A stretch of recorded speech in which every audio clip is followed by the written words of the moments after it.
Bismillahirrahmanirrahim. Rabbi shrah li sadri wa yassir li amri wahlul 'uqdatam min lisani yafqahu qawli. Assalamualaikum warahmatullahi wabarakatuh. Selamat datang teman-teman.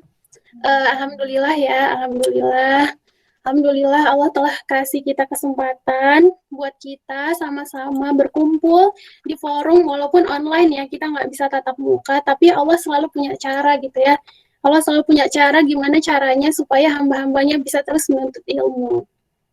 Dan alhamdulillah atas nikmat yang Allah telah kasih kepada kita, salah satu nikmat yang Allah kasih adalah waktu. Dan sebagaimana kita tahu bahwa manusia itu banyak banget lalai sama waktu luang yang telah Allah berikan. Dan nanti di yaumil akhir, waktu-waktu kita ini bakal dihisabkan sama Allah. Terus nanti Allah bakal tanya, waktu kamu udah kamu habisin buat apa gitu.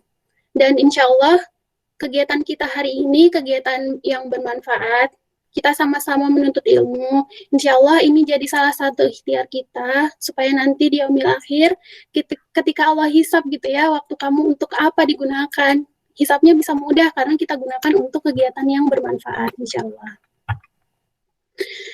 Oke, tadi MC udah memperkenalkan diri saya kenalin diri lagi nggak apa-apa kali ya. Perkenalkan, nama saya Nur Hayati Berutarigan, boleh dipanggil Nur. Di sini saya diamanahi buat jadi moderator. Alhamdulillah Allah kasih saya kesempatan buat berkuliah di Belanda saat ini. Nama kampusnya Wageningen University, jurusannya Biosystem Engineering. Sebelum kita mulai, saya mau ngajak teman-teman ya, saya mohon izin buat ngajak teman-teman, ngingetin teman-teman, dan ngingetin diri saya sendiri untuk kita sama-sama meluruskan niat terlebih dahulu.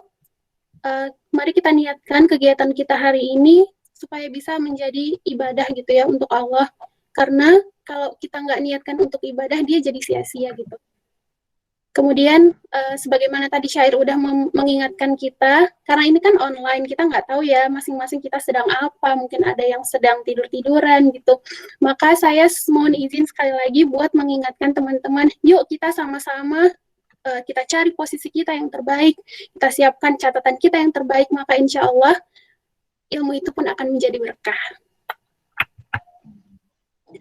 Oh iya, nanti selama penyampaian materi, saya mohon buat teman-teman mic-nya dimatiin ya, supaya nanti kita nggak berisik dan nggak ada gangguan sana-sini gitu. Saya kasih gambaran buat kegiatan kita hari ini, nanti kita bakal ada sekitar penyampaian materi dari pembicara sekitar 1 jam, kemudian bakal ada sesi tanya-jawab setengah jam, jadi buat teman-teman yang punya pertanyaan bisa langsung aja ketik di kolom chat. Ya, kolom chat. Oke. Habis itu nanti bakal ada closing statement insya Allah dari pembicara kita.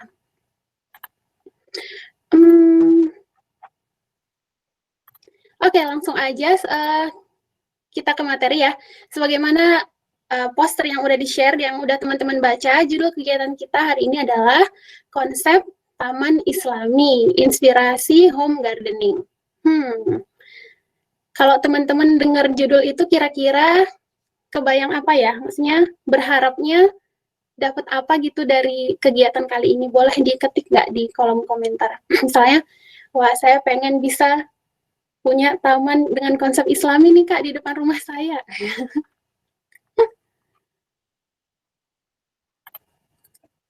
Oke, dari konsep taman Islami itu kan ya, kita mikir, taman bisa didesain dengan konsep Islami. Gimana tuh cara nerapinnya di depan rumah gitu ya. Terus emang apa sih pentingnya kita home gardening tapi dengan konsep Islami gitu. Terus gimana cara kita buat menerapkan itu di depan rumah kita gitu.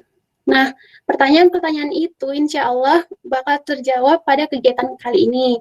Karena di tengah-tengah kita sudah kedatangan seorang pembicara yang Masya Allah luar biasa. Iya, beliau sudah di sini. Beliau adalah Ustazah Miftahul Jannah. Beliau adalah seorang PhD candidate di International Islamic University of Malaysia, Kuliah of Architecture and Environmental Design. Dulu beliau mengambil kuliah studi S1 dan S2-nya di Institut Pertanian Bogor, mengambil landscape arsitektur.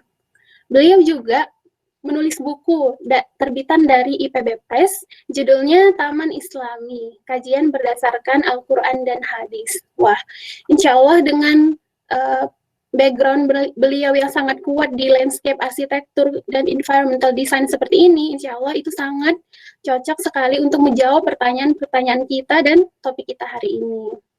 Baik, mungkin saya langsung persilahkan kepada Ustazah Jannah untuk menyampaikan materi. Dipersilahkan. Bismillahirrahmanirrahim. Assalamualaikum warahmatullahi wabarakatuh. Suara saya kedengaran nggak ya? Terdengar saja, tapi tidak terlalu jelas. Tidak terlalu jelas. Volumenya kecil. Apakah bisa lebih jelas? Itu jelas. Tadi emang saya ngomongnya pelan-pelan. Oh iya. Okay. Oh iya. Berarti bicaranya agak lebih keras aja. Iya.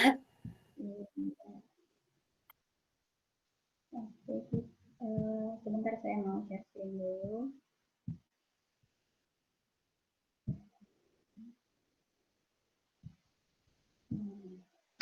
Apakah share screen-nya kelihatan?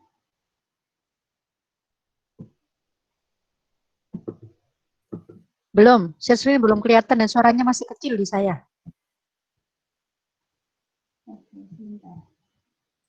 Oh, ini.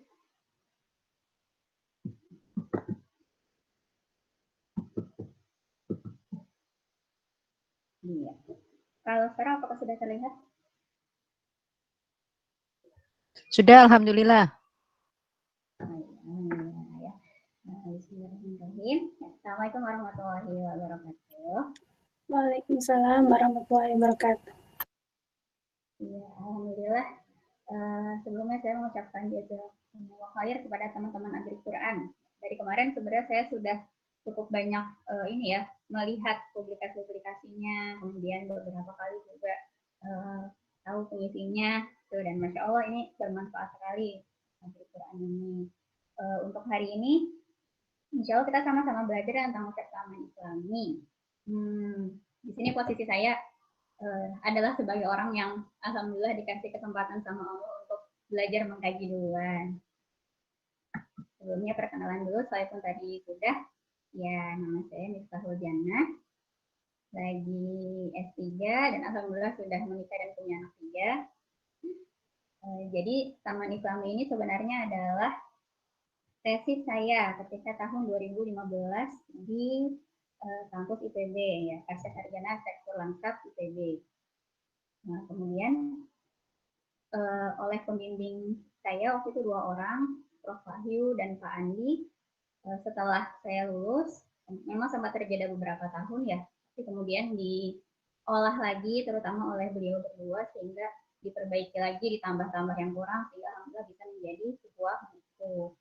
Namun sekali lagi yang namanya penelitian dan pengembangan ilmu dari manusia ya, itu pasti masih banyak sekali hal-hal yang lebih bisa dikembangkan lagi. Inilah kita mulai ya. Oke, ini pertama adalah taman. Ini definisinya dari Pak Zain Rahman tahun 1984, definisi taman atau lanskap. Saya ingat saya pernah belajar ini dulu waktu S1 di kelas dasar-dasar arsitektur lanskap. Dan ini definisinya panjang tapi komprehensif. Intinya bahwa taman atau bisa dibilang sebagai landscape adalah wajah dan karakter lahan atau bagian dari muka bumi dengan semuanya kehidupannya ya. Jadi tidak cuma bicara tentang tumbuhan saja atau hewan saja atau perkerasan saja, tapi semuanya. Sejauh mata memandang, sejauh segenap indera dapat menangkap, dan sejauh imajinasi dapat menjangkau dan membayangkan. Kemudian di bawah sini saya kasih contoh taman-taman yang sering ini ya, sering banget kita lihat gitu. Yang pertama nih ada Taman Bali. Kemudian ada juga, biasanya Taman Bali itu banyaknya apa sih? Kayak semacam pohon-pohonnya yang khas, misalnya pohon Kamboja dan sebagainya. Lalu ada Taman Jepang. Taman Jepang itu biasanya dia lebih hijau-hijau warnanya. Bahkan Taman Jepang sendiri juga ada banyak ya sub desainnya gitu. Kemudian dia biasanya ada topiari-topiari atau tanaman-tanaman yang dipangkas berbentuk bulat seperti ini. Ada kolam ikan koi, itu udah Taman Jepang banget. Kemudian ada juga taman yang dia dibuat seolah-olah liar dengan wild garden gitu. Jadi penuh dengan semak-semak, penuh dengan berbagai macam penutup tanah ya, tanaman penutup tanah. Cuman dari situ menimbulkan suatu konsep desain tersendiri. Kemudian ada juga Taman Mediterania. Ini biasanya didominasi oleh tanaman-tanaman sukulen. Kemudian juga ada Taman Eropa. Kalau Taman Eropa juga khas banget ya. Biasanya tuh antara dibentuk juga dengan topiari, kemudian banyak bunga-bunga dan sebagainya. Nah, kalau Taman Islam kira-kira seperti apa ya? Apakah Taman Islam bisa kita samakan sebagai seperti posisinya dengan Taman Bali, Taman Jepang, dan taman-taman lainnya? Ataukah Taman Islam itu berbeda dengan taman-taman lainnya sehingga bahkan kita bisa membuat Taman Bali yang Islami, Taman Jepang yang Islami, Taman Eropa yang Islami, dan sebagainya. Oke, kita mulai dulu dari potret Taman Islam sebagai sebuah produk budaya. Karena kalau kita lihat di slide sebelumnya, memang yang menarik itu taman-taman itu dia dikategorisasikan dari ini ya, dari misalnya lokasi, dan kemudian itu menjadi satu karakteristik tersendiri. Nah, ternyata dari banyak studi tentang taman Islam, memang taman Islam itu punya karakter tersendiri. Tapi ternyata kalau kita lihat lagi, ada cerita-cerita di baliknya. Pertama kita ke Spanyol, Andalus ya. Ternyata taman itu mulai berkembang sejak abad ke-8 oleh bangsa Moor. Dan dia adalah khasnya itu identik dengan religius dan taman istana yang mengekspresikan surga. Jadi makanya taman Islam juga sering disebut sebagai taman surga. Kemudian kita bisa pindah ke Iran atau ke Persia ya. Ternyata katanya ada 4 unsur penting dalam taman Islam yang berkembang pada periode kejayaan Islam di Persia, yaitu ada air, naungan, bunga, dan musik. Yang menarik ternyata beberapa peneliti di bidang taman Islam sebelumnya itu sudah menyadari bahwa taman Islam yang dikatakan taman Islam di Persia ini ternyata dia juga ada introduksi budaya dari masa sebelum Islam, yaitu ada konsep kosmologis bahwa biasanya taman Islam di Persia ini dibagi 4 karena dibagi 4 kalau saya tidak salah itu membicarakan tentang musim. Dan kemudian bagian 4 ini diadaptasi oleh umat Islam yang saat itu berkembang. Kemudian ada Taman India. India ini sebenarnya sejarah taman sudah dimulai sejak sebelum Islam masuk oleh Raja Asoka yang beragama Buddha. Nah, di masa Sultan Muslim, tamannya disebut Gaya Mughul yang sebenarnya pengaruhnya dari Iran, dari Persia. Makanya mirip-mirip kalau dilihat fotonya ya. Sama-sama lurus-lurus, tengahnya air. Dengan negara lainnya, ada juga di Afrika Utara, Selisih, Mesir, Semenanjung Arab, Turki, Uzbekistan, dan Afghanistan. Yang menarik adalah konsep umum ini cenderung serupa. Nah, dari contoh-contoh itulah biasanya peneliti-peneliti taman Islam sebelum ini merumuskan konsep taman Islam yang bisa diturunkan menjadi parameter-parameter yang mirip seperti taman-taman, konsep taman-taman yang lain gitu. Misalnya adanya air yang lurus, mengalir. Kemudian tamannya bentukannya adalah geometris, yang simetris kanan dan kirinya, dan sebagainya, dan sebagainya. Namun, bagaimana dengan Indonesia? Kita tahu bahwa Islam sudah masuk ke Indonesia bahkan sejak era prakolonial. Dan Indonesia itu adalah negara yang sangat amat luas ya budayanya. Gitu. Jadi kalau ditanya, saya ingat zaman saya kuliah dulu, pertanyaan ketika mata kuliah desain landscape yang berkaitan dengan desain landscape adalah, coba kamu definisikan taman Indonesia. Terus itu dosennya adalah Pak Andi, dan saya termasuk yang bingung, Taman Indonesia itu apa? Kalau dijawab Taman Indonesia adalah Taman Bali, tidak semua dari Indonesia adalah Bali. Terlalu banyak karakteristiknya yang bisa jadi berbeda-beda. Kemudian saya juga belajar dari dosen landscape yang lain, ada Prof. Hadi, yang salah satu penelitiannya adalah tentang pekarangan. Beliau menyatakan bahwa landscape Indonesia atau Taman Indonesia itu adalah pekarangan. Nah, di sini kita lihat, adakah pengaruh Islam pada taman-taman di Indonesia? Di sini terlihat kalau dari segi misalnya pembagian ininya, zonasinya, kemudian dari segi tanamannya mungkin beda dengan taman-taman yang tadi ya, yang di India, yang di Iran, yang di Spanyol. Tapi ternyata ada kesamaan dari segi fungsi. Jadi hasil penelitian dari dosen-dosen saya juga ini, Gunawan adalah Pak Andi dan Misha adalah Pak Wahyu. Ternyata Islam, karakteristik Islam pada taman di Indonesia itu bisa dilihat dari adanya elemen-elemen yang digunakan untuk beribadah, penunjang beribadah. Di sini ada elemen gentong, di bawah rumah tangga masuk rumah adat kampung, kemudian juga di samping pintu rumah masyarakat Tasik tadi.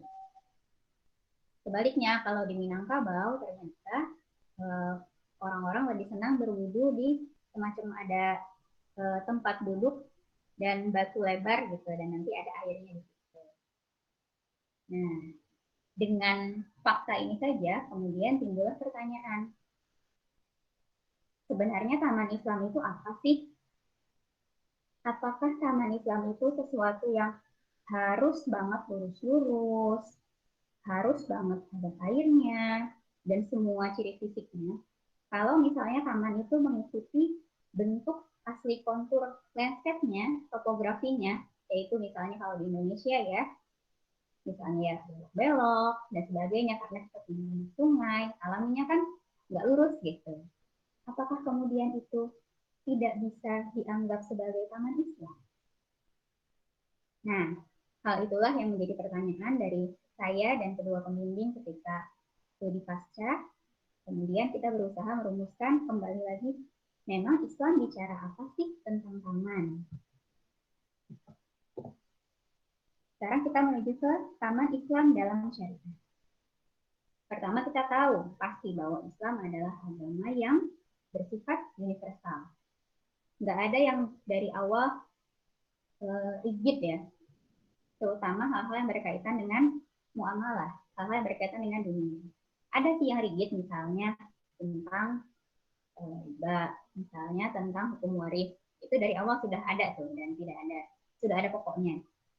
Nah, tapi secara umum Islam itu sangat amat bisa berkembang mengikuti perkembangan zaman.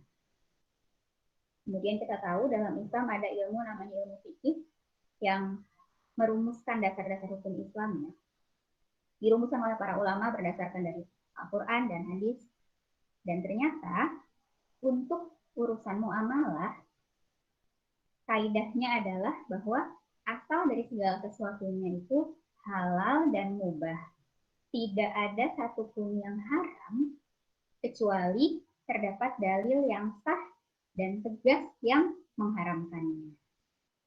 Ini adalah cabang dari kaidah fikih nomor 2, yaitu bahwa kaidahnya bunyinya keyakinan tidak dapat dihilangkan dengan keraguan. Nah, taman sebagai bagian dari muamalah yang hukum asalnya adalah halal dan mubah, maka sebenarnya bebas berkreasi selama tidak melanggar batas syariat. Nah, inilah yang menjadi dasar definisi taman Islami yang kemudian kami susun dalam buku Taman Islami, dan kemudian ada beberapa tambahan lagi yang saya susun dalam presentasi kali ini. Bahwa sebenarnya namanya Taman Islam ya nggak harus lurus-lurus, nggak harus geometris, nggak harus ada sebagainya gitu. Ya, jadi di sini kita membedakan ada taman yang berkembang pada periode kejayaan Islam yang menurut Ansori tahun 2011 dia dipengaruhi oleh budaya yang berkembang dan lebih terfokus pada bentukan-bentukan fisik yang pasti dan dia cenderung rigid gitu. harus seperti ini.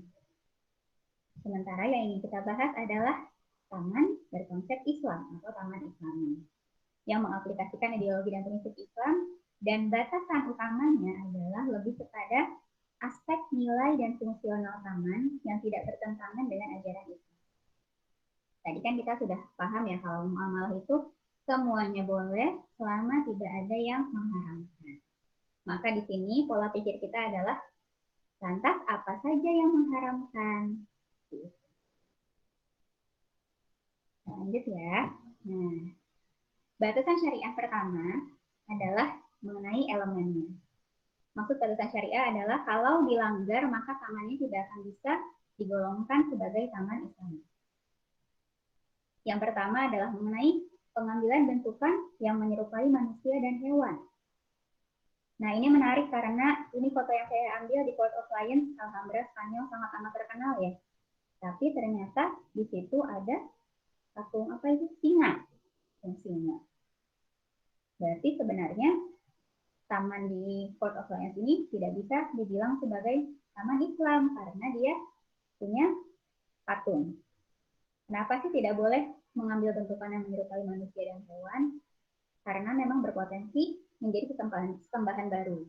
Dan kemudian ada juga hadis riwayat Muslim bahwa tempat yang ada patungnya tidak akan didatangi oleh malaikat. Nah, kita kan pengennya taman juga menjadi tempat di mana kita bisa melakukan kebaikan-kebaikan. Nah, kalau malaikat nggak mau datang, gimana ceritanya? Itu yang pertama. Batasan syariah yang kedua adalah tentang penggunaan material emas dan perak. Di sini yang disoroti adalah karena itu berlebihan dan mubazir dan tidak pada tempatnya.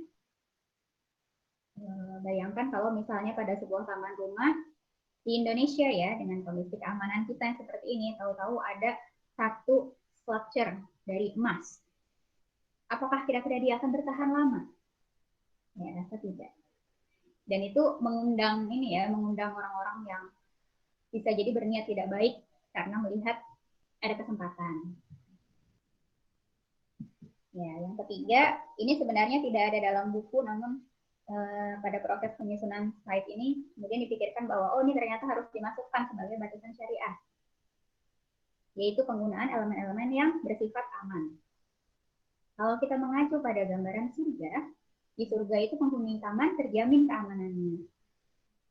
Dan kita mengacu pada hadis riwayat Ibnu Majah yang bahkan menjadi salah satu kaidah fikih, tidak boleh menimbulkan kemudorotan. Contohnya apa dalam hal desain taman ya? Yang praktisnya misalnya di taman itu ada kolam. Nah, seharusnya diatur sedemikian rupa biar kolam itu dangkal. Dan memang biasanya standarnya kolam ikan itu dangkal. Kalaupun kolam akan dibuat dalam, maka harus ada pelindungnya. Karena kita tidak tahu siapa yang main ke sana.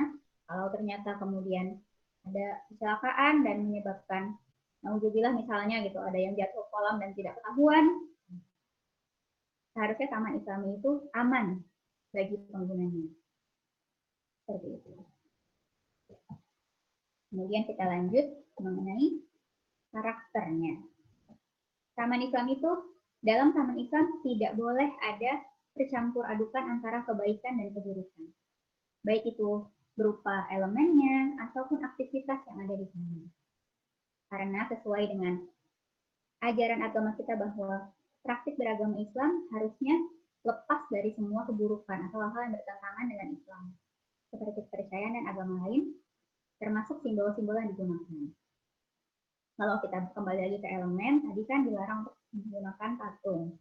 Lantas bagaimana dengan misalnya kita ada di Bali nih, waktu saya semester 6, saya kuliah 8 ke Bali dan melihat model taman rumah di Bali itu, ternyata di setiap pojok taman itu ada semacam pura kecil yang digunakan bagi penduduk untuk beribadah.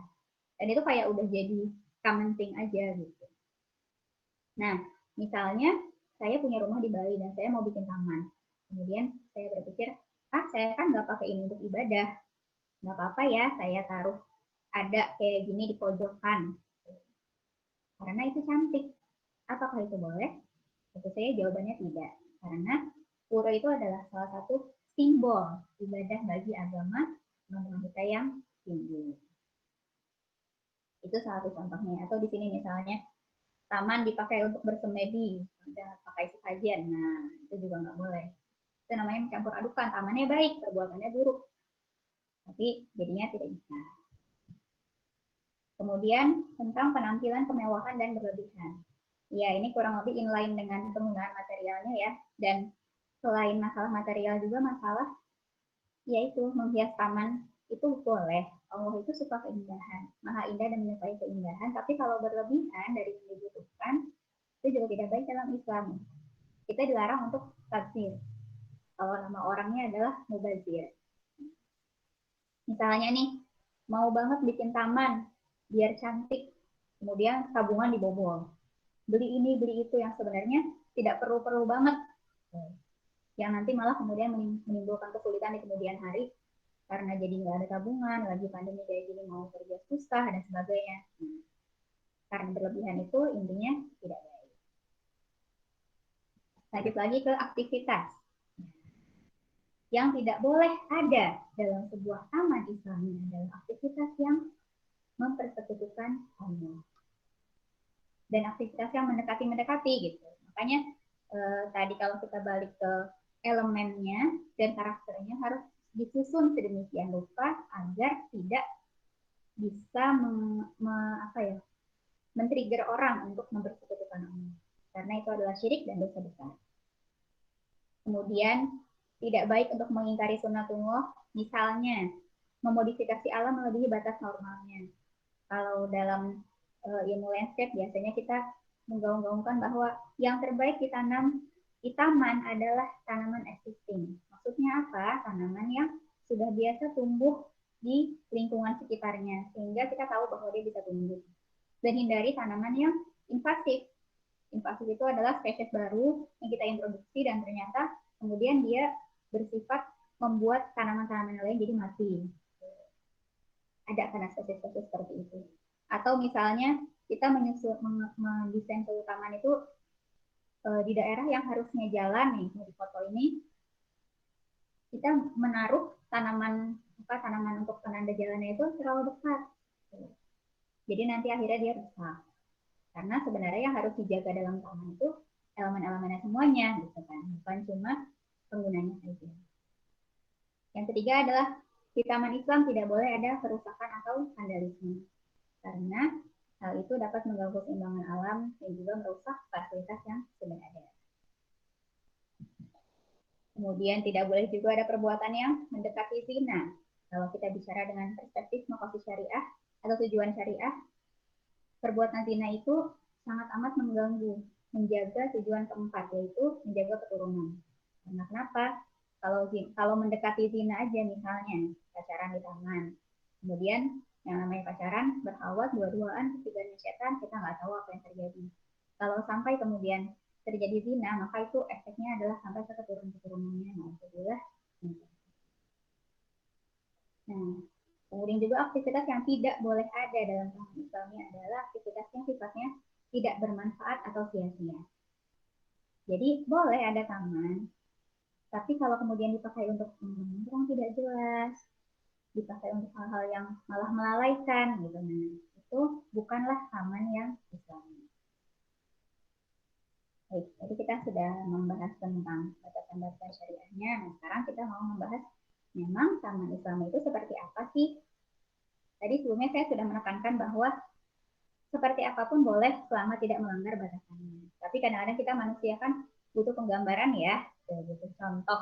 Nah, di sini untuk bagian berikutnya adalah kami mengambil contoh dari menyarikan bentuk taman Islami itu dari apa yang tertulis di Al-Quran dan hadis mengenai penggambaran surga. Kenapa harus surga? Karena kita tahu bahwa Nabi Adam awalnya diciptakan oleh Allah hidup di surga dan sangat amat makmur. Di surga itu semua hal yang kita inginkan itu kita dapatkan. Hingga kemudian Nabi Adam diturunkan ke bumi. Jadi surga itu adalah gambaran ideal. Bukan berarti kita mau menyamai surga yang Allah buat, tapi kita tahu dari penggambaran surga ini adalah yang ideal dan kita berusaha untuk mengambil gitu ya, berusaha untuk mengambil pelajaran apa yang bisa kita buat di sini. Baik, ini adalah elemen-elemen dari Taman Islami yang kita sarikan dari ayat-ayat Al-Quran dan hadis mengenai penggambaran surga. Yang paling pertama adalah air.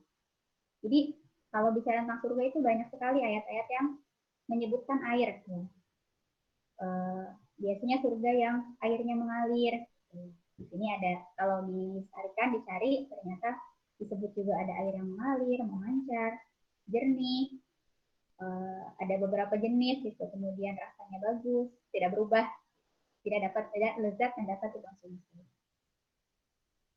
Itu air. Kemudian yang elemen softscape atau elemen lunak ya, ini kedua yang biasanya ada di surga dan kemudian menjadi inspirasi kita untuk membuat taman Islami adalah adanya vegetasi dan buah-buahan.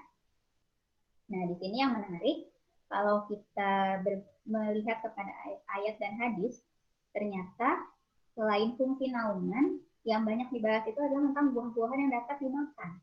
Nah, ini berarti sebuah taman itu dia produktif, tidak hanya punya nilai estetika saja, gitu, tapi justru dia punya hasil sesuatu yang bisa dimakan. Kemudian juga kita tahu bahwa taman adalah habitat ya bagi makhluk hidup lainnya. Misalnya hewan. Nah, di sini salah satu contohnya disebutkan dalam hadis adalah burung. Ya, ini mohon maaf karena saya tidak membuat satu persatu ayat dan hadisnya karena banyak. Tapi insya Allah ada di buku. Sekarang kita bicara tentang elemen kerasnya atau hardscape-nya. Ternyata kalau berdasarkan penggambaran di surga, di taman itu bukan cuma ada bunga-bunga dan pohon-pohon, tapi juga ada bangunan-bangunan. Bahkan dikatakan bangunan-bangunannya itu serupa tempat tinggal yang baik dan indah, serupa istana. Ada ya beberapa, ada sahabiah yang kemudian dibangunkan istana di surga. Masya Allah ya, kita nggak kebayang seperti apa sih istana yang Allah bangun di surga. Tapi kita bisa membayangkan kalau di dunia aja kita sangat amat nyaman, bagaimana nanti di surga. Kemudian ada pintu-pintu. Kita tahu bahwa surga itu punya berapa? 8 pintu ya. Terdapat lebih dari 1 pintu dan masing-masing punya kriteria yang spesifik. Nah, ini juga menarik menunjukkan bahwa taman itu punya batas-batasnya. Jadi ada taman itu memang ada area yang sudah diplot, ini adalah taman dan ada batasnya. Batasnya salah satunya adalah lewat pintu-pintu. Kemudian ada juga elemen keras lain. Ini banyak sekali disebutkan di surat-surat di juz belakang ya, 27, 28, 29, 30 misalnya ada bantal, permadani, dipan, gelas, piring bejana dan sebagainya untuk dioptimalkan penggunaannya. Kemudian kita menuju kepada elemen desainnya. Di sini hanya 3 elemen yang saya bahas. Jadi sebenarnya masih sangat amat terbuka research mengenai taman Islam ya, terutama elemen desainnya, elemen yang lain. Yang pertama adalah warna.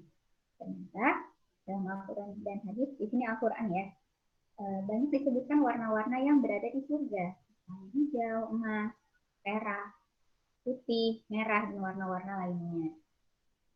Kemudian suara, nah, kalau berdasarkan penggambaran surga, surga itu tenang, tidak hiruk-pikuk, tidak ada hal-hal yang membuat kuping sakit lah, gitu intinya. Kalau di taman bisa kita ibaratkan bahwa taman tenang, kemudian ada suara gemericik air ya, karena memang air itu adalah salah satu elemen yang digambarkan ada di surga. Kemudian dikatakan juga bahwa surga itu wangi kasturi dan bahkan tercium jauh sejak sebelum mulai masuk ke lokasinya. Kalau kita ambil contohnya kita terapkan kepada taman di dunia, maka taman Islam itu mungkin taman yang wangi. Kita lihat kepada karakter fisiknya. Yang pasti surga itu indah. Dan keindahannya sangat indah sampai mampu membuat penghuninya tertegun sejenak. Saya lihat foto ini, The Four Seasons Garden di Inggris. Masya Allah cantik banget warna-warni dan kemudian terbayang di surga nanti akan seindah apa ya? Saking indahnya sampai tidak bisa dibayangkan. Saya ingat pernah nonton cerita wawancara seorang ustadz dengan seorang ibu-ibu yang intinya bertanya gitu, ibu kalau nanti ibu Terakhir kan alhamdulillah masuk surga, ibu mau ngapain gitu. Dan ibu ini nggak bisa berkata-kata, bahkan nangis karena sampai nggak kebayang gitu seindah apa sih surga itu. Kemudian karakter yang berikutnya adalah teduh. Jadi dikatakan bahwa surga itu teduh, teduh berasal dari naungan dari pohon yang panjangnya tidak ada. Kemudian surga itu luas ya, areanya bahkan seluas langit dan bumi. Lanjut lagi, aksesnya mudah. Nah, di sini fasilitas di surga itu kan katanya gampang banget untuk mendapatkan apa yang kita inginkan. Tinggal mengulurkan tangan, dapat buah. Nah, kalau prinsip ini akan kita terapkan pada taman Islam, maka sebuah taman yang mau kita katakan taman Islam haruslah aksesnya itu gampang. Misalnya jalur jalannya itu jelas. Mau ke sini, mau ke sana gampang. Jangan membuat yang ruwet-ruwet gitu. Kecuali memang konsepnya adalah misalnya ini ya maze gitu, labirin. Kalau memang seperti itu ya, mungkin memang harus dibuat ruwet juga gitu, biar seru. Nah, kemudian ternyata di surga juga ada area bersama yang dapat digunakan untuk kegiatan bersama, namun ada juga ruang pribadi dari setiap penghuninya. Nah, kalau kita mau ambil konsep ini, maka dalam suatu taman yang dikatakan taman berkonsep Islam itu, bisa jadi zonasinya dibagi tuh, ada area yang bisa bareng-bareng, berarti ada juga area yang sifatnya lebih private. Sekarang lanjut kepada karakter yang non-fisiknya. Ya, jadi pada awalnya di buku itu kami hanya memasukkan aman dan tenang. Aman dan tenang itu di karakter non-fisik. Tapi setelah diperbincangkan lagi, ternyata keamanan itu kalau bukan sesuatu yang boleh ada, boleh tidak. Tapi dia harus ada. Makanya di presentasi ini saya tambahkan keamanan sebagai salah satu batasan syariat yang tidak boleh dilanggar. Ini ya bahwa surga itu aman dan tenang, keamanan terjamin, tidak ada hiruk pikuk dan kelelahan. Kemudian surga itu juga sifatnya rekreatif. Jadi kalau di surga itu dikatakan surga itu adalah balasan bagi orang-orang mukmin setelah melakukan berbagai aktivitas kebaikan. Kita sering tahu ya, kalau orang mukmin itu kapan sih istirahatnya? Istirahatnya adalah di surga. Nah, kalau kita mau ambil konsep ini kepada taman di dunia, maka kita harus membuat taman itu yang rileks gitu. Jadi kalau kita masuk ke taman, kita tenang, kita jadi lebih ya rekreatif lah bahasanya. Berikutnya adalah karakter pengguna.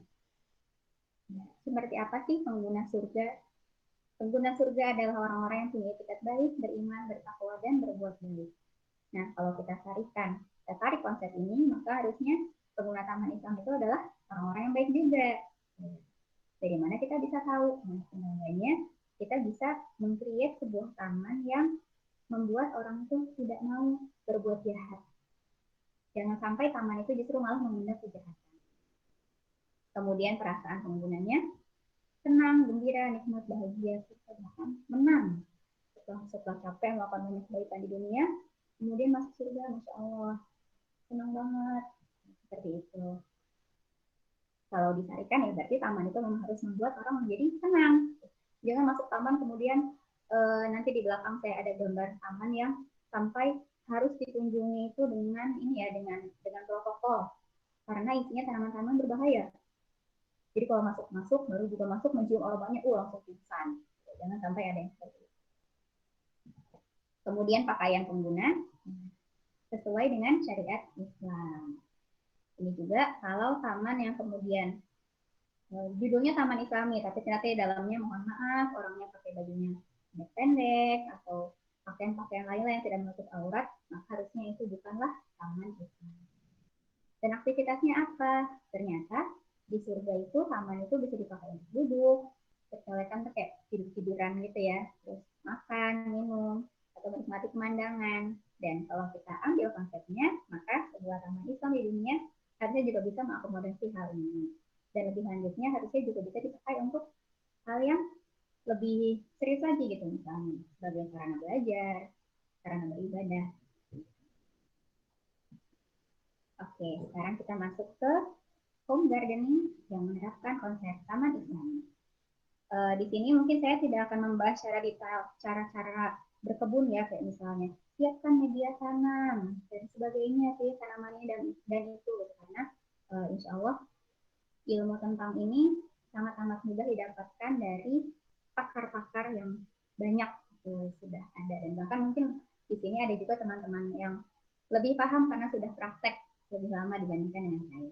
Tapi di sini saya pengen fokus kepada kalau kita mau menerapkan taman islami tadi setelah cerita panjang ya. Jadi apa sih yang harus kita lakukan dan apa yang tidak boleh kita lakukan? Apa yang harus kita jaga? Pertama dulu, kenapa sih kita perlu berkebun? Atau ya mau kita taman ya, home gardening itu? Karena pertama ternyata dalam Al-Quran di surat Ar-Ra'd ayat 4 di sini berbicara tentang ini ya, tentang kebun-kebun anggur, tanaman-tanaman, pohon kurma, ada yang bercabang, tidak bercabang, dijelaskan tuh isi taman itu seperti apa, kemudian ternyata ada yang memang hasilnya beda-beda hasil dari sebuah taman itu gitu ya, ada tanaman yang rasanya mungkin buahnya lebih enak dan ada sebagainya. Dan di sini highlightnya adalah sesungguhnya pada yang demikian itu terdapat tanda-tanda kebesaran Allah bagi kaum yang berpikir. Jadi memang sebenarnya berkebun itu membuat kita berpikir dan melihat tanaman itu untuk insya Allah. Kadang-kadang itu adalah menjadi suatu hal yang kalau kita amati gitu, itu menjadi suatu hal yang baru dan menarik gitu. Karena kita melihat bahwa sebenarnya kita apa sih kita gitu, kita cuma naruh-naruh media tanamnya, kemudian kita berusaha susun tanamannya, kita siram, dan ternyata siapa yang menumbuhkan? Allah. Kita nggak tahu tanaman ini bakal tumbuh seperti apa. Mungkin gambarnya ada, ilmu tentang ini ada bahwa tanaman ini setelah sekian bulan atau sekian hari akan menjadi setinggi apa, daunnya akan seberapa banyak, warnanya apa, tapi kondisinya pada kenyataannya berbeda-beda. Dan siapa yang membuat itu? Allah. Kemudian yang kedua adalah anjuran dari Rasulullah. Ini sangat amat jelas. Sekiranya hari kiamat hendak terjadi, sedangkan di tangan salah seorang kalian ada bibit kurma, maka apabila dia mampu menanam sebelum terjadi kiamat, maka hendaklah ia menanamnya. Masya Allah. Ternyata Islam itu sangat amat memperhatikan itu tentang berkebun. Bahkan para sahabat itu kan diceritakan ya mereka memiliki kebun masing-masing. Gitu. Dan kemudian ini juga yang tidak kalah dahsyatnya hadis tentang berkebun adalah bahwa tidaklah seorang muslim menanam tanaman lalu tanaman itu dimakan oleh manusia, binatang ataupun burung, melainkan tanaman itu menjadi sedekah baginya sampai hari kiamat. Ini hadis riwayat Muslim, insya Allah ya. Jadi sebenarnya dengan kita menanam, semakin banyak menanam itu semakin banyak peluang untuk bersedekah. Misalnya ternyata nih qadarullah ada ulat gitu, tanamannya habis dimakan ulat sehingga kita gagal panen. Dari segi misalnya nih menanam, misalnya petani ya gitu, dia nanam padi, kemudian ternyata padinya habis dimakan hama. Jadi kacamata ekonomi itu ya Allah udah nanam capek-capek gitu ya, udah gitu nggak ada yang bisa dipanen. Tapi Allah maha adil, Allah melihat perjuangan Pak Petani ini menanam dan sama dengan Pak Petani sudah bersedekah gitu dengan si hama-hama yang makanin tanaman ini. Nah, sekarang kita masuk ke beberapa fakta menarik tentang berkebun di masa pandemi COVID-19. Jadi saya baca di Kompas online ya bahwa ternyata lebih dari 50% responden dari 500 orang dari 10 kota besar Indonesia mengisi waktu di rumah aja dengan berkebun, bersih-bersih, dan memasak. Alhamdulillah ini lebih banyak ya dibandingin yang malah jadi YouTuber atau main TikTok gitu. Jadi alhamdulillah masyarakat kita masih lebih ini ya, lebih bisa memilih kegiatan yang bermanfaat. Dan ini katanya, karena pandemi ini dialami oleh orang seluruh dunia ya. Ini quote yang bagus, saya senang. It's wonderful time to be a home gardener because you are home. Jadi kalau mau memulai menanam sekarang waktunya gitu. Ketika memang lagi ya kita nggak banyak, kita dituntut untuk banyak di rumah dan daripada di rumah sia-sia, ayo kita nanam aja. Kemudian di sini juga katanya seorang profesor, intinya katanya menanam itu bisa membuat kita lebih tenang karena ada ritme-ritmenya. Kalau kita menanam, kita mengurusi sesuatu itu makhluk hidup, akan kita nyiram, kita kasih pupuk, kita belajar bahwa tanaman akan tumbuh seperti apa, dan itu akan memberikan ketenangan tertentu. Dan di sini juga masih dari Kompas. Mohon maaf dapetnya Kompas dulu nih, bahwa berkebun di masa pandemi itu bisa mengisi waktu luang, kemudian memenuhi kebutuhan pangan. Ini juga saya dan suami lagi coba kecil-kecilan di rumah, nanam ini aja, pakai hidroponik metode yang paling sederhana. Kita tanam kangkung dan tanam bayam, alhamdulillah gitu. Kalau lagi emang pas lagi panen ya udah nggak usah beli sayur. Dan lebih menyenangkan yang makan sesuatu yang kita tanam sendiri. Kemudian ketika sudah berkeluarga, terutama punya anak-anak ya, aktivitas alternatif, aktivitas di luar rumah. Karena anak-anak saya juga senang banget kalau diajak ayo kita nanam, kotor semua sebadan-badan, main tanah, belatung, mereka senang-senang aja gitu. Dan itu meningkatkan suasana hati. Ya, saya mau mengenalkan, mungkin sudah pada familiar dengan beliau ya. Ini salah satu dosen saya dulu, Profesor Hadi Sulawarisin, guru besar Asesor Lanskap ITB.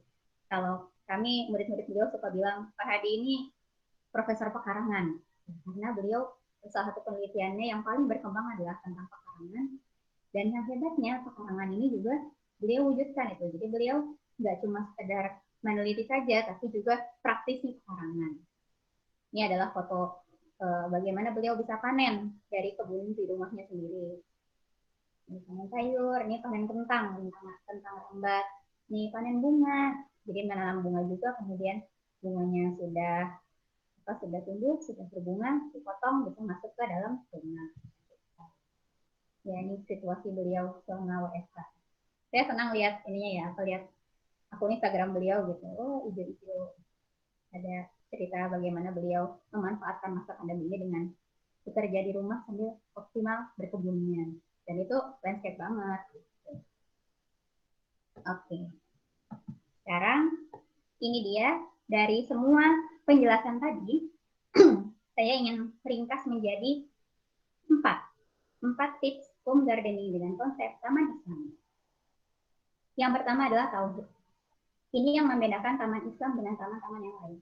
Yang paling membedakan, taman boleh sama-sama punya air, boleh sama-sama punya tanaman yang beragam, boleh sama-sama produktif dan sebagainya, tapi taman Islam ini punya nilai tauhid di sini. Apakah nilai tauhid itu? Yang pertama adalah tentang meluruskan niat.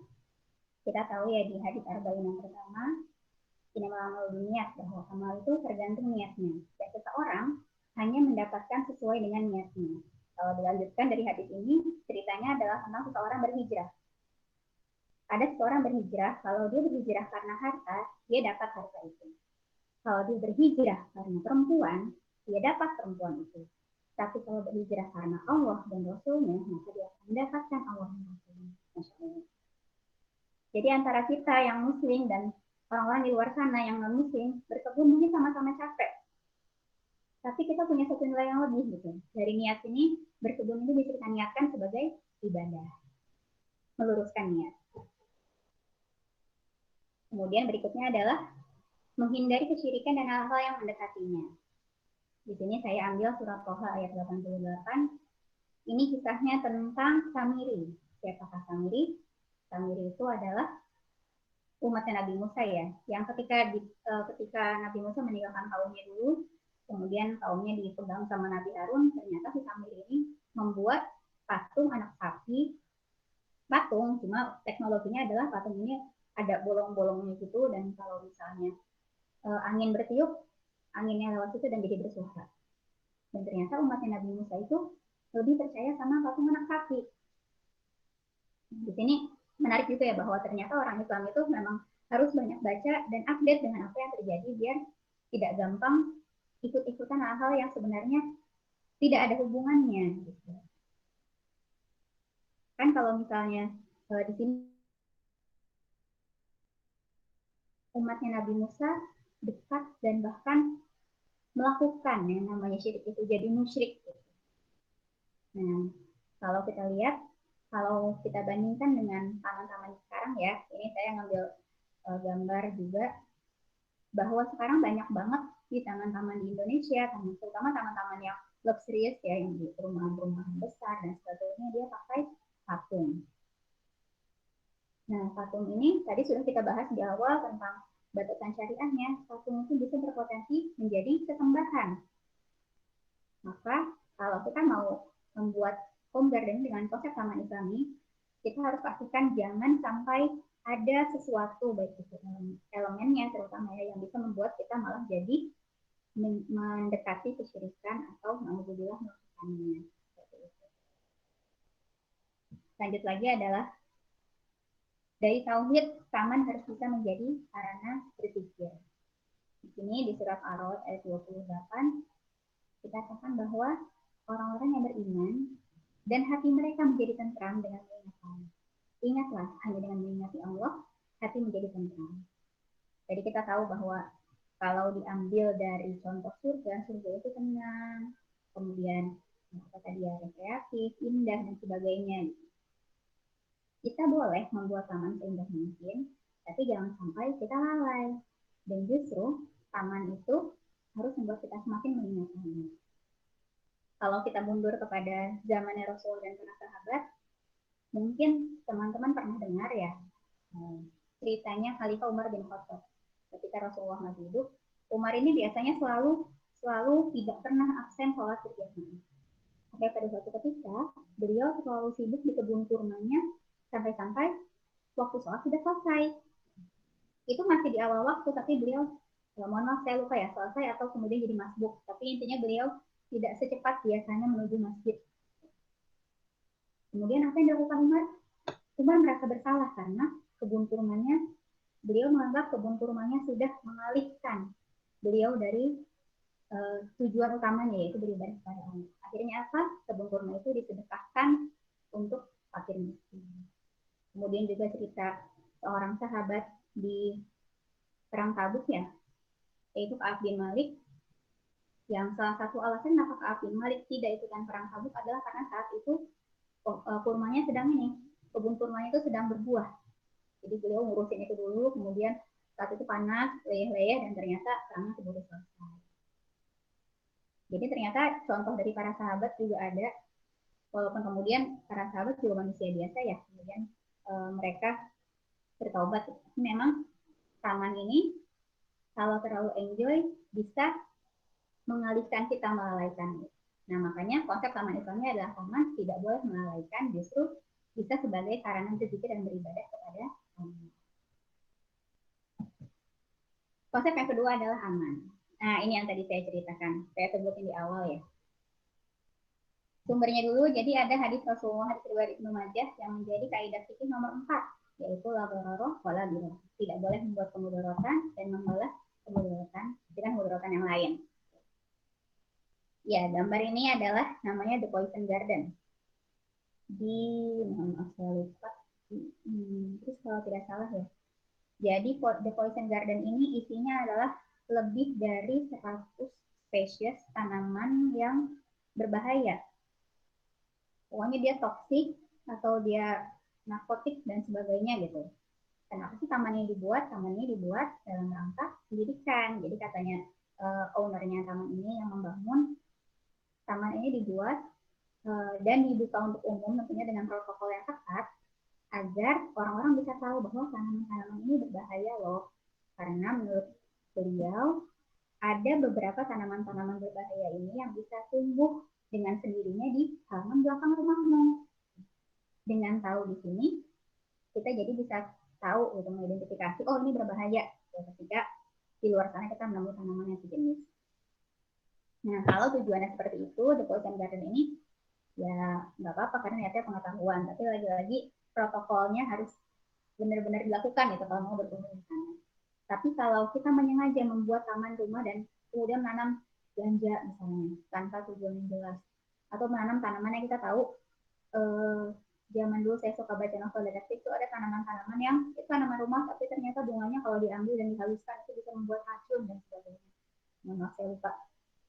Nah kalau kita menyengaja seperti itu padahal itu adalah tanaman-tanaman yang kita tahu membawa mudarat, taman itu tidak bisa dibilang sebagai taman Islam.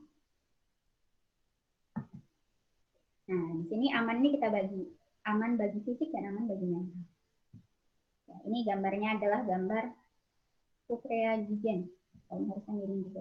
Dia berdiri Dan kadang-kadang di taman rumah itu, terutama taman-taman yang gaya Mediterranean ya, bisa sampai besar banget. Dan ini berbahaya, apalagi kalau penanamannya tidak tepat dan keakses oleh manusia. Zaman dulu waktu saya masih kecil, SD sampai SMP lah, sering ikut sama bapak ini tukang-tukang tanaman yang banyak di jalan Pajajaran. Waktu itu pernah saya lewat di dekat tanaman seperti ini, lewat doang. Kemudian pipi saya sakit. Kenapa? Karena saya nggak sadar ternyata luka gitu, karena kena duri-duri yang ada di sini. Nah, tanaman-tanaman yang seperti ini itu harus diperhitungkan sekali penggunaannya dalam taman. Kemudian aman bagi mental ya, bahwa elemen taman itu tidak boleh mengundang kejahatan dan perbuatan yang negatif. Berikutnya adalah tentang manfaat. Jadi konsep yang ketiga adalah mengenai manfaat. Yang pertama adalah manfaatkan apa yang ada. Jadi kemarin ketika menyusun materi ini, saya sempat berbincang singkat dengan Prof. Hadi dan juga dengan beberapa teman-teman saya yang sekarang praktis di arsitektur lanskap. Maksudnya biasa mendesain taman baik itu skala rumah ataupun skala lingkungan gitu. Kalau misalnya kita mau home garden nih, apa sih yang penting? Dan ternyata jawaban mereka semua sama tentang poin ini. Manfaatkan apa yang ada. Nah, balik lagi di sini untuk dalilnya adalah Allah tidak suka orang-orang yang boros. Dan boros itu biasanya apa sih? Menimbulkan banyak sampah. Kemudian kalau tidak dikelola dengan baik, sampah ini akan menimbulkan banyak kerusakan. Ini contohnya adalah di lahan terbatas kita mau bikin vertical garden. Mungkin ini bisa dipraktekkan oleh ibu-ibu yang punya anak kecil dan anaknya rutin minum susu, gitu misalnya susu kalengnya jangan dibuang, bisa dipakai sebagai tempat untuk menanam. Ini salah satu cara menyiasati lahan sempit ya untuk ini. Kalau metode penanamannya ya macam-macam. Kalau memang ada tanah, pakai tanah. Kalau tidak bisa hidroponik ya. Hidroponik itu kan dengan tanpa media tanam, atau kalaupun pakai media tanamnya tidak mengandung unsur hara. Itu kalau mau dicari banyak banget insya Allah ilmunya. Bertebaran lah sampai tutorialnya di YouTube juga banyak cara menanam optimasi pekarangan halaman. Nah, bagian kedua yang sangat penting mengenai manfaat adalah taman itu harus bisa memberi manfaat yang sebesar-besarnya. Ini sudah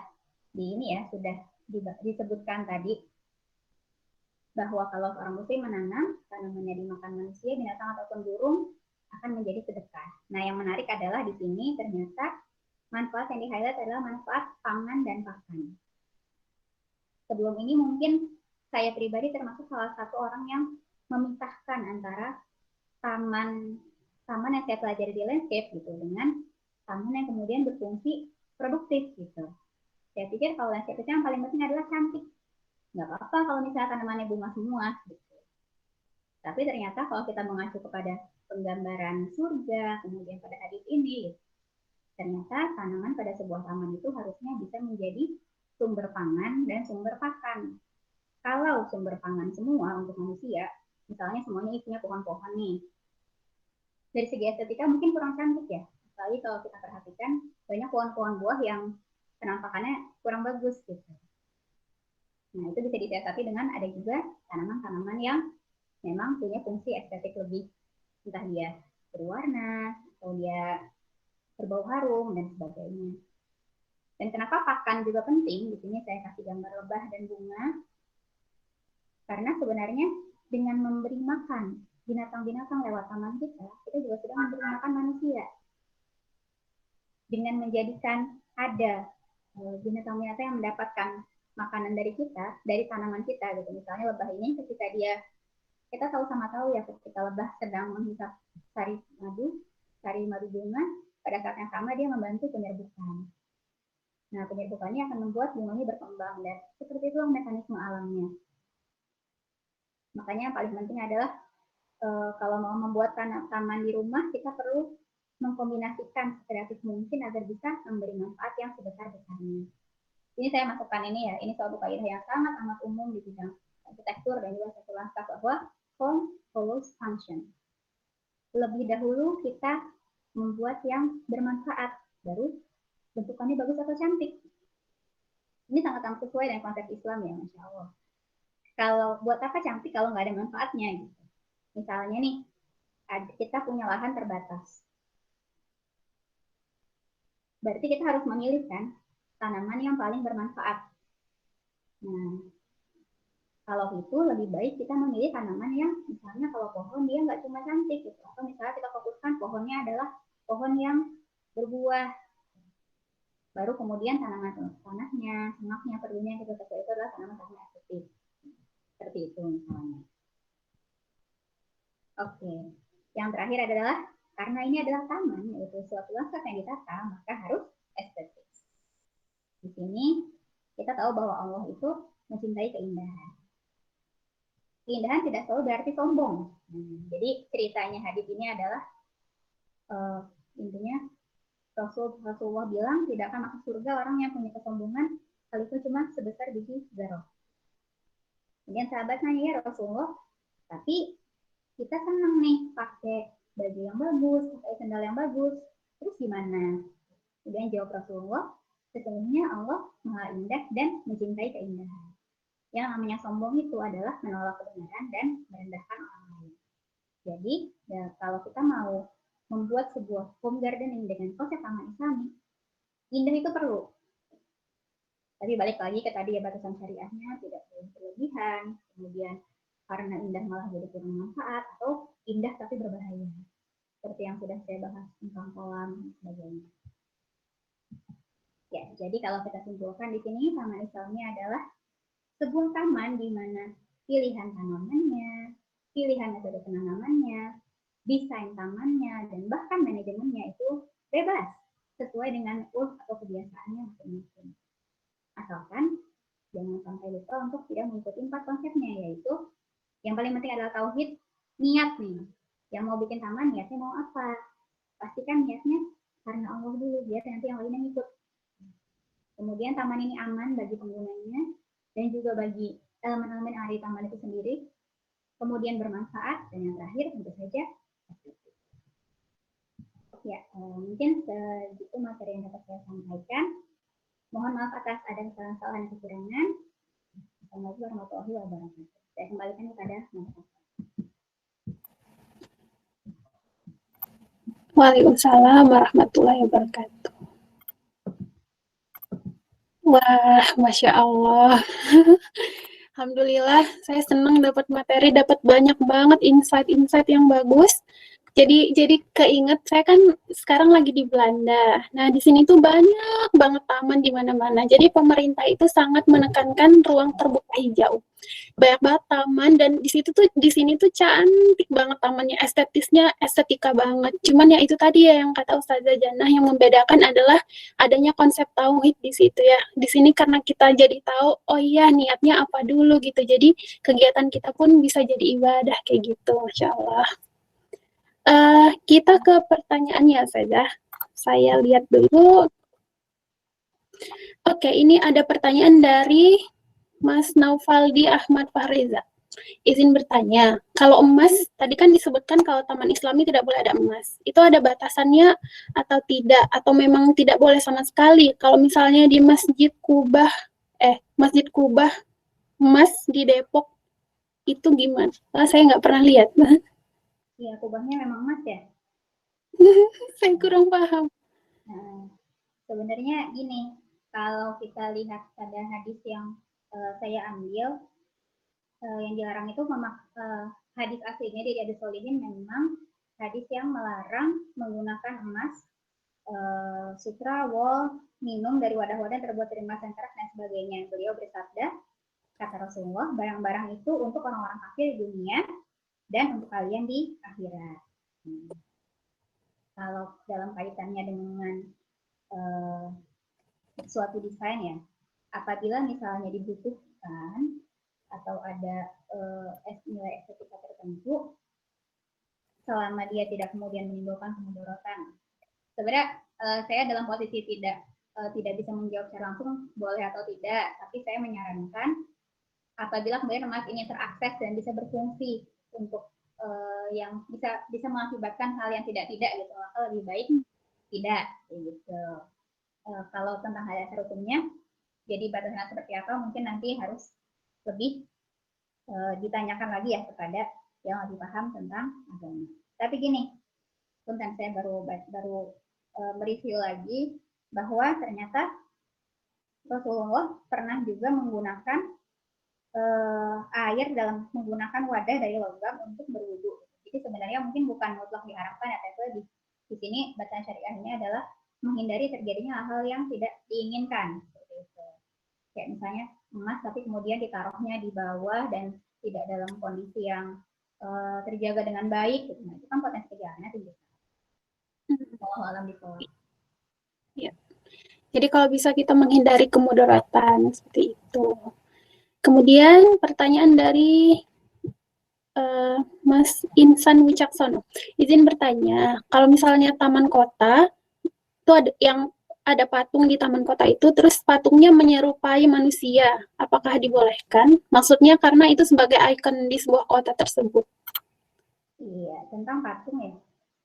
Jadi sebenarnya kan alasan kita berhati-hati dengan tidak memakai patung adalah karena khawatir dia menjadi sesembahan dan patung itu adalah simbol dari simbol kafiran bahkan dulu ya gitu. Karena kan dulu di masa Rasulullah adalah orang-orang sebelum datang Islam dan orang-orang yang kemudian orang kafir Quraisy yang nggak mau percaya kepada Islam itu mereka menyembah patung-patung. Dan di sini juga jelas bahwa simbol-simbol itu sebenarnya dilarang. Jadi kalau kita bicara pada idealnya gitu, idealnya sebenarnya kalau patung itu kemudian jadi diagung-agungkan, apalagi dia menyerupai gitu, itu sebaiknya jangan. Tidak. Tapi sebenarnya beberapa ulama juga ada perbedaan pendapat, misalnya tentang boneka. Boneka ini kan sesuatu yang seperti sculpture juga gitu ya, seperti patung. Tapi ada hadis riwayat Bukhari bahwa Aisyah juga main boneka. Dan itu nggak dilarang sama Rasulullah. Kemudian ada juga contoh patung-patung yang ada dalam kehidupan kita, misalnya di lab biologi. Tuh. Di lab biologi ada patung manusia, ada yang bentuknya apa? Ada yang bentuknya kelihatan organ-organnya, ada yang tengkoraknya doang gitu, yang biasa. Suka ada cerita-cerita, memang ada juga ya. Nah kalau kayak gitu kan ada fungsinya untuk pengetahuan, itu nggak apa-apa. Kalau misalnya kita dalam kondisi tidak bisa menyarankan ya, tidak punya kuasa untuk menghalangi, ya apa boleh buat. Tapi kalau kita bisa menyarankan gitu, bahkan misalnya kita punya kuasa untuk kita ganti biar ikonnya jangan jadi mirip orang, itu akan jadi nilainya besar sekali. Ya. Iya, kalau misalnya ini tadi ada nyambung ya pertanyaannya, ada di taman di GWK Bali.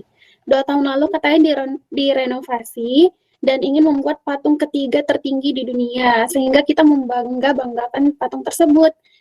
Yang saya tanyakan bagaimana menyikapi orang-orang tersebut yang khawatir menimbulkan kesyirikan, mirip kayak yang tadi ya.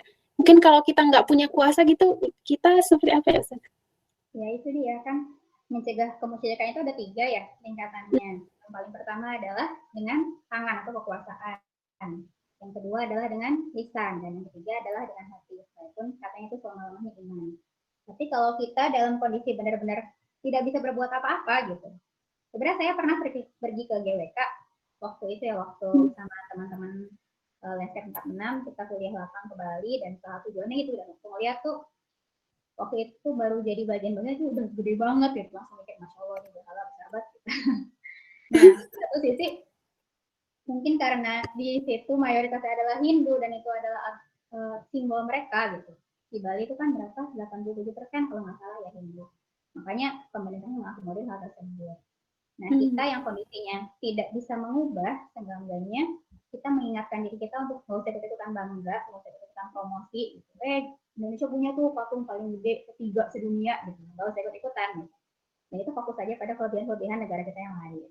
Dan kalau kita punya akses ke teman kita yang Muslim tapi ternyata kemudian ikutan membanggakan, bisa kita ingatin. Mungkin secara landscape itu adalah seni instalasi yang besar dan keren gitu ya. Maksudnya kalau kita tidak bicara agama, kita tahu bikin patung itu suatu seni tersendiri. Bikin patung kecil aja susah, apalagi yang besar, kan? Belum lagi ngangkatnya dan sebagainya, itu butuh perjuangan. Tapi pada faktanya adalah kita nggak bisa melepaskan identitas kita kita sebagai seorang muslim, maka yang paling baik adalah nggak usah ikut-ikutan. Oke. Masya Allah ya, jadi jangan bilang, wah negaraku punya patung terbesar gitu ya. Pertanyaan selanjutnya, oh ya saya jadi penasaran, tadi Ustazah kan cerita tentang di Alhambra. Nah kebetulan alhamdulillah saya pernah ke sana juga, dan itu Masya Allah, iya, dan Masya Allah memang besar banget dan megah sekali gitu ya. Dan di situ saya baru sadar ternyata, oh iya baru ingat ada patung singanya itu. Oh iya, kira-kira itu patung singa, kan dulu sebelumnya Islam berjaya di sana. Apakah patung Islam itu, patung singa itu ada di situ sejak kejayaan Islam atau setelah Islamnya runtuh? Ya, nah sebenarnya saya bawa pernah ke sana. Mohon doanya biar kita juga melihat dulu lah gitu. Nah, di sini dari beberapa sumber yang saya kutip ya, waktu dulu menjadi intensif dan kemudian ada di buku, memang yang namanya agama dan budaya itu mau nggak mau akan saling berpengaruh gitu. Jadi ternyata memang pada katanya siapa nih, saya lupa judul bukunya. Pokoknya intinya salah seorang peneliti zaman Islam gitu.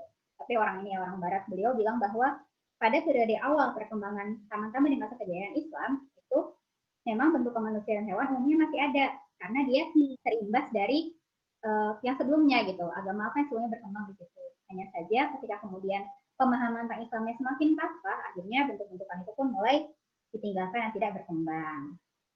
Tapi bisa jadi karena gini ya, di sini kita tidak menyalahkan Islamnya karena Islam itu sendiri sempurna, tapi kita tahu bahwa pemeluk agama Islam memiliki kapasitasnya yang mungkin berbeda-beda untuk mewujudkan ajaran agamanya. Boleh jadi waktu itu mereka beranggapan, tapi ini kan ikonik banget, ini bagus, jadi dibiarkan begitu aja. Dan sekarang dipertahankan karena dianggap sebagai bagian dari fakta sejarah. Iya, oke, siap.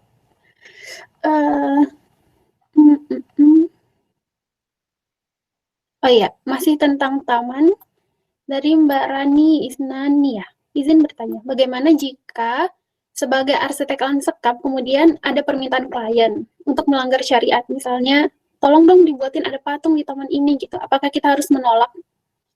Nah, ini bahan diskusi saya sama suami tadi malam ketika menyusun materi ini.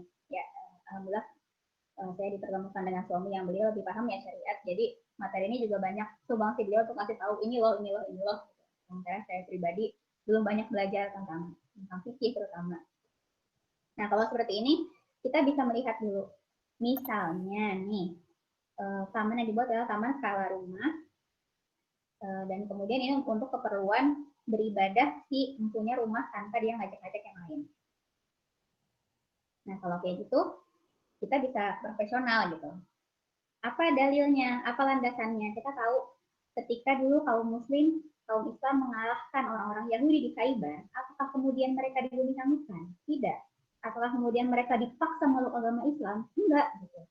Islam itu rahmatan lil alamin. Jadi kalau skalanya adalah taman yang digunakan sendiri untuk keperluan sendiri, ya udah, Bismillah, kita profesional mengikuti keinginannya saya. Bukan juga kalau seorang muslim itu profesional gitu ya.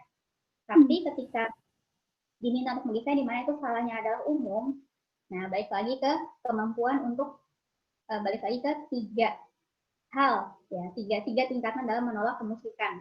Kalau kita bisa mengarahkan klien kita untuk bilang tidak, itu sangat amat baik. Atau menggunakan kuasa kita gitu.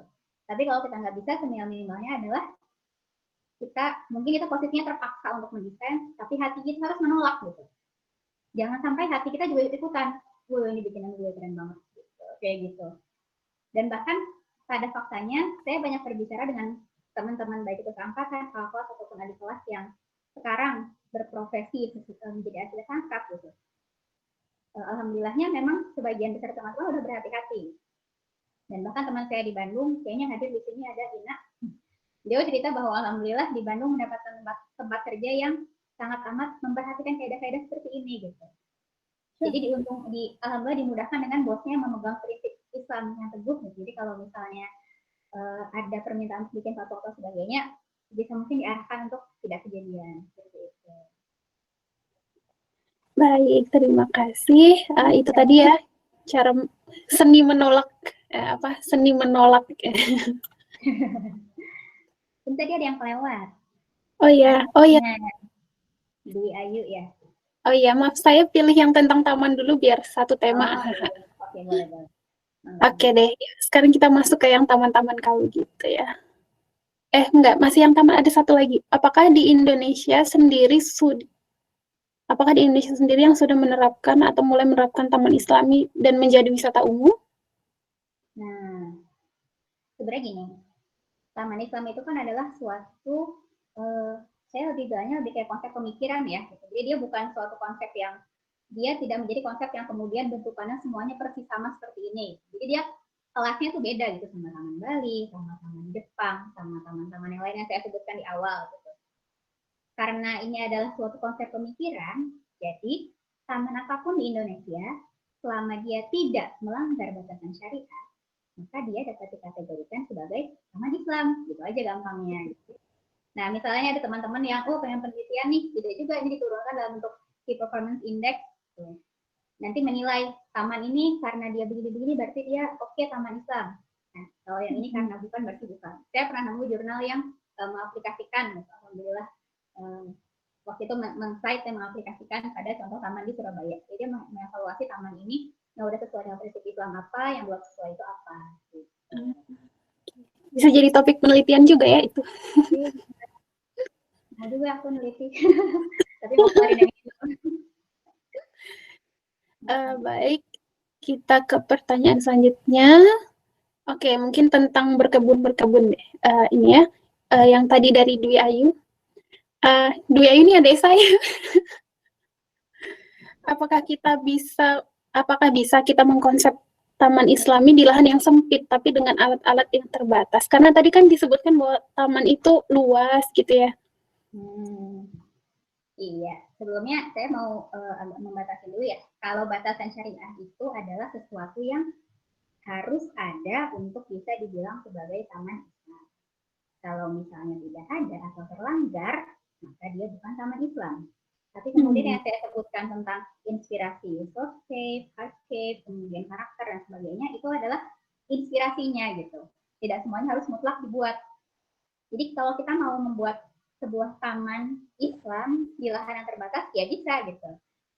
Pakemnya adalah dipegang 4 hal yang saya jelaskan terakhir. Pertama, niat yang membuat tamannya harus benar gitu ya. Yang diniatkan karena Allah, bukan niatan karena gue mau pamer sama sebelah gitu. Atau misalnya biar instagramable gitu. Ya zaman sekarang kan ya, biasanya seperti itu gitu. Niatkan dulu karena Allah, nanti yang lainnya insya Allah ngikut deh. Kalau niatnya karena yang lain, Allahnya lupa, lah ibadahnya nggak dapet, sayang banget. Kemudian sama juga dengan hasil perbincangan saya dengan Prof. Hadi dan juga beberapa teman-teman yang lain, optimalisasi lahan itu bisa gitu dibuat. Ya tadi yang saya kasih contoh ya, bikin tamannya vertical garden pakai kaleng susu. Itu kan sebenarnya taman itu sekalipun penampakannya kayaknya cuma begitu doang, selama dia tidak melanggar apa-apa yang batas syariatnya gitu ya, maka dia adalah taman Islam gitu, gampang aja. Jadi bisa pada intinya. Bisa. Dan bahkan kalau kita memanfaatkan apa yang ada, ya itu justru lebih sesuai dengan konsep Islamnya dibandingkan dengan memaksa diri beli-beli yang kemudian habis-habisin uang, berlebihan dan sebagainya. Oke. Ya, jadi Islam itu tidak yang saklek banget ya, tamannya harus kayak gini gitu. Oh iya, untuk ini tadi kan ditanya dengan alat-alat terbatas. Tadi dikasih contoh pakai kaleng-kaleng gitu ya. Saya juga kebetulan di kamar nanam pakai ini wadah-wadah bekas deterjen, itu kan gede-gede tuh. Terus kayak sayang gitu kalau dibuang. Udah saya pakai buat wadah nanam. Iya, Masya Allah, manfaat itu. Soalnya kalau wadah deterjen itu kalau di Indonesia, kalau dirigen deterjen itu, kalau diloakin paling berapa sih dapatnya gitu. Ya sayang. Kalau dipakai nanam itu manfaatnya long lasting banget. Gitu. Iya, benar. benar. Lagi. Ya gitulah justru yang Islami ya saja kayak memanfaatkan betul. apa yang ada. Kreatif mungkin yang hebat. Iya, benar. Kita lanjut ke pertanyaan dari Izar. Ada tanaman yang memang berduri, seperti kaktus, mawar, atau bahkan tanaman yang sangat dianjurkan buat Islam kan bidara. Nah, apakah mutlak tidak boleh atau ditempatkan di tempat yang aman gitu? Coba boleh. Ya. Kalau kita bicara kepada kaidah fikihnya, Kalau kemudorotan itu lebih besar daripada manfaatnya, maka jangan.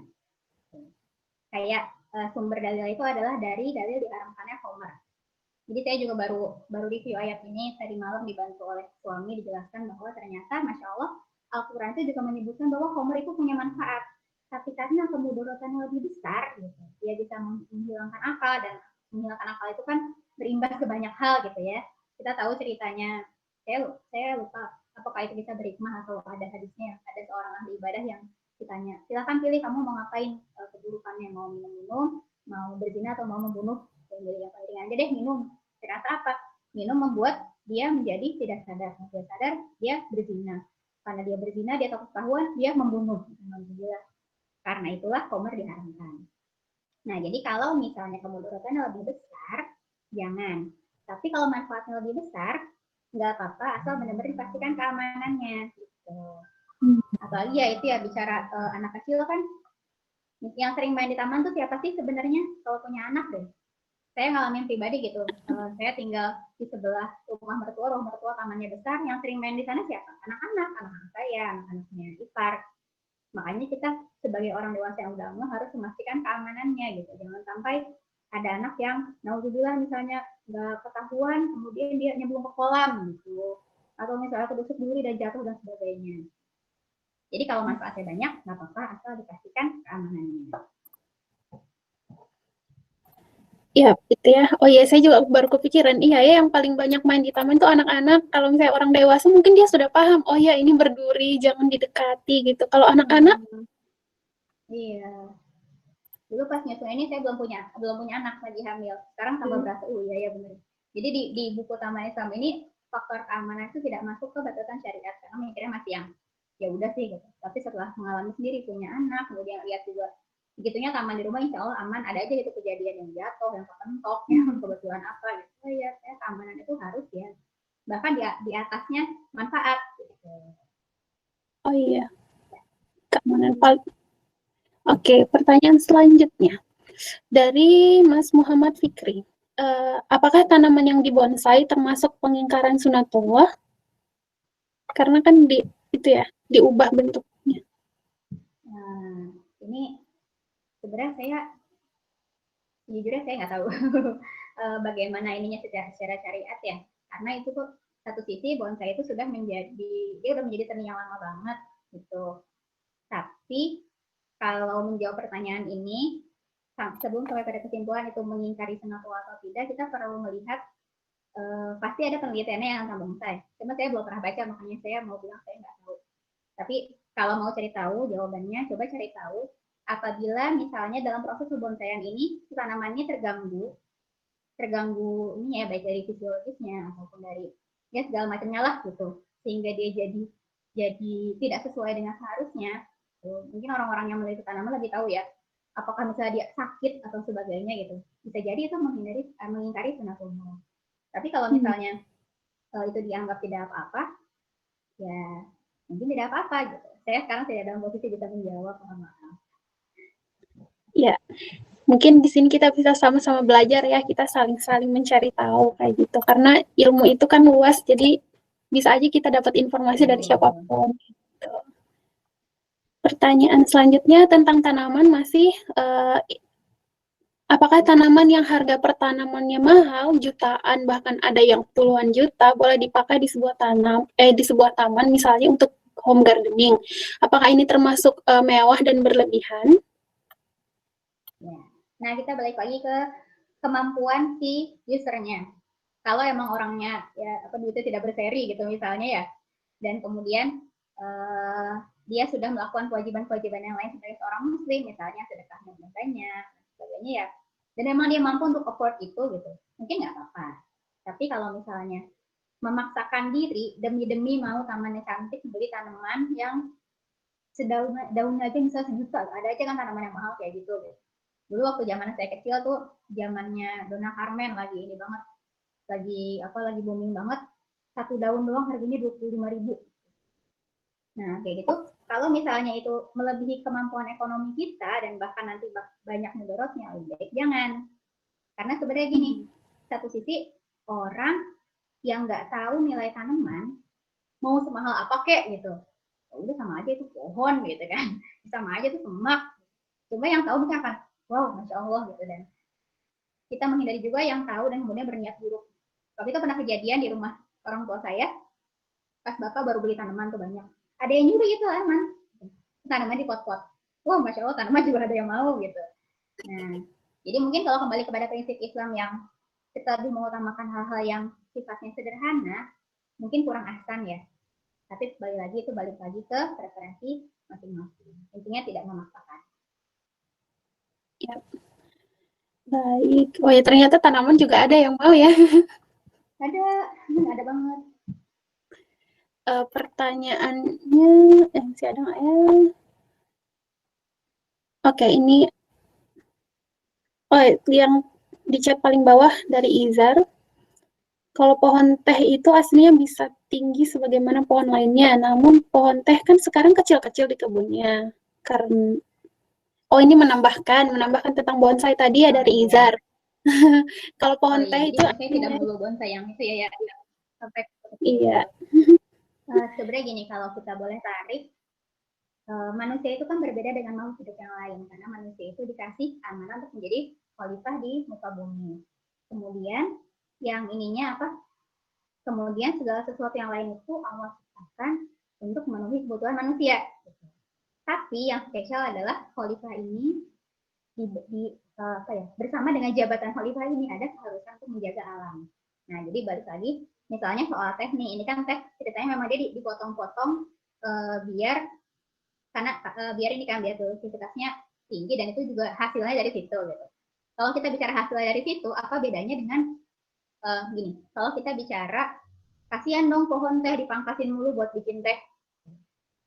Tidakkah itu sama dengan kasihan dong pohon apel diambilin dulu buahnya buat kita makan apel gitu. Sebenarnya kurang lebih sama ya.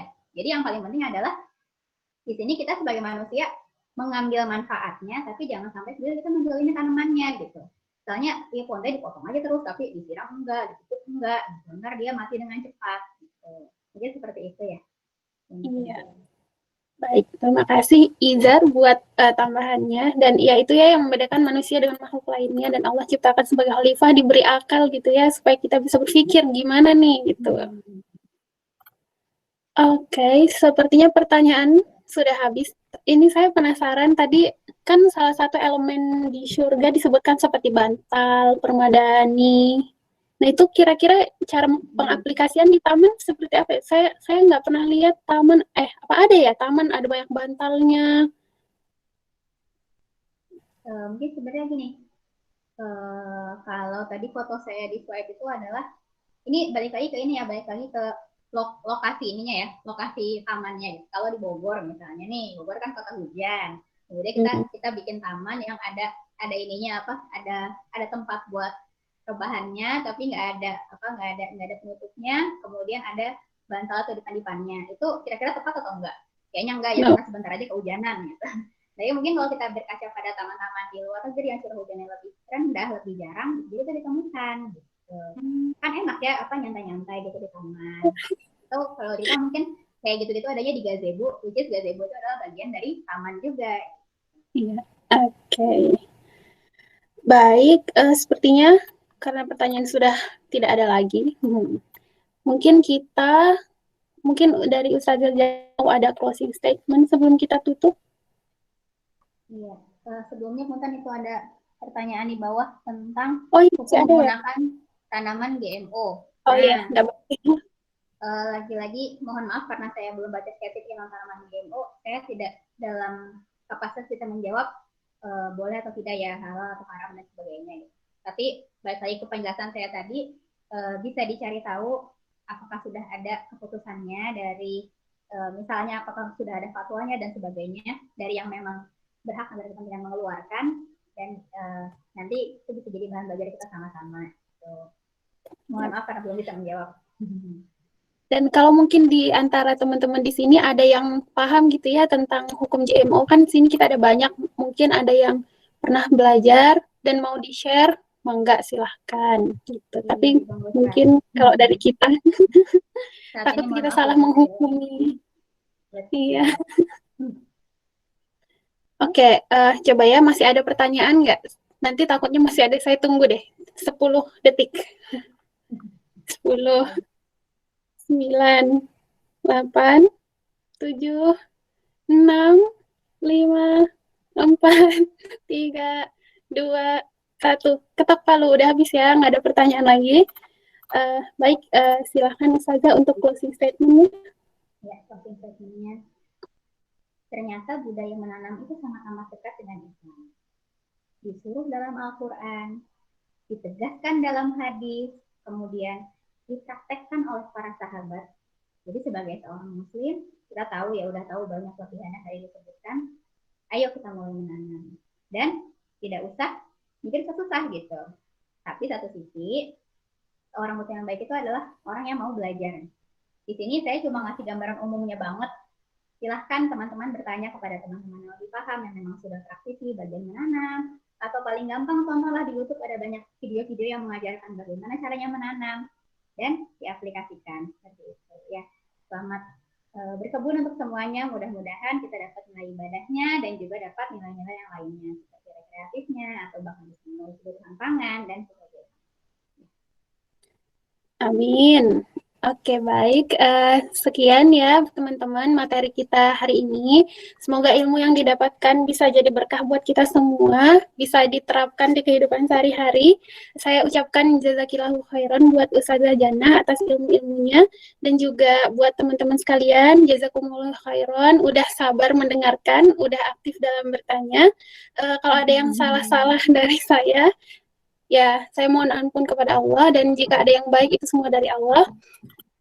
Ya, itu saja. Saya kembalikan ke MC ya, ke Syair. Mungkin udah siap lagi. Wassalamualaikum warahmatullahi wabarakatuh.